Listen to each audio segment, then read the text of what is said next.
So I hope you've seen my part 1 video on smoothies to explain why I think smoothies are so great. Today I want to talk about what I put in my smoothies. So I'm going to give you a basic recipe template, but I always mix it up as you always want to mix up the nutrients that you're getting every day.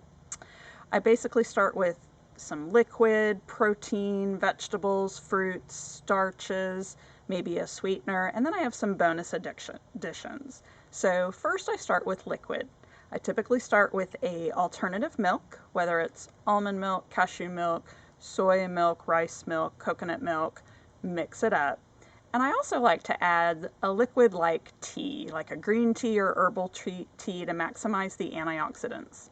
Second is protein. There's so many different protein powders out there.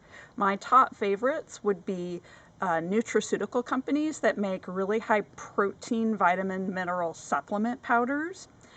Nowadays, for the past year, I've been doing whole food protein smoothies, and I actually like it better if I do use a protein powder. I use very little, and I've noticed that way you don't have that aftertaste from protein powders. And again, mix it up. So different proteins. I usually choose 2 different ones in my smoothie for taste's sake, but I use one of several types of beans, whether it's butter beans, pinto beans, navy beans, black beans, maybe a nut butter like sunflower butter, almond butter, cashew butter, peanut butter, you name it, or a mix of like an organic dairy product like organic cottage cheese, organic Greek yogurt, maybe even some organic tofu. So I'll pick a couple of those. Next is vegetables. Again, mix it up. I love broccoli, carrots, cauliflower, greens, lettuces, squashes, beets, just about anything works as long as it doesn't have a strange taste like asparagus. Remember that raw vegetables can often contain lectins, particularly greens, so I tend to heat or steam them first, cook them to remove the lectins. If you don't know what lectins are, watch my lectins videos. Fruit. My favorite types of fruits for texture and flavor of smoothies are pears, bananas, and mangoes, but I've used them all. Berries, pineapple, just about any of them are good, but if I use too much apple, I don't like the texture. Then starches. There's all different healthy, especially resistant starches that add creaminess, texture, and it helps the flavor. You can use anything from purple potatoes, sweet potatoes, yuca, you can use rice, quinoa, and I love acorn, butternut squash, those type of things, or pumpkin. Next is sweetener. When you may not need any sweeteners because there's often some fruit in it.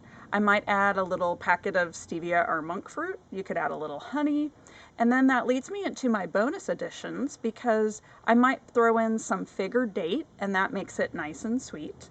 I love to add avocados because it makes it creamy and it's a healthy source of fat and fiber. Or seeds like chia, flaxseed. Again, you're adding fiber, protein, and omega-3s. Another thing you can do is add a little slice or shaving of lemon or lime zest. The problem is in some green smoothies it kind of clashes with the flavors. So my favorite thing to do, I do like to use some peels or slices of lime zest, say for a simple dessert smoothie, like some alternative milk, a bunch of frozen bananas, maybe some avocado, and then the lime zest, and I would call that a key lime cheesecake smoothie.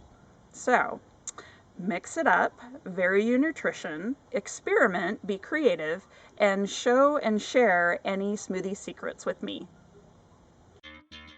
Research shows that clicking the thumbs up and subscribe button will make fingers healthy and strong, and besides, it's free.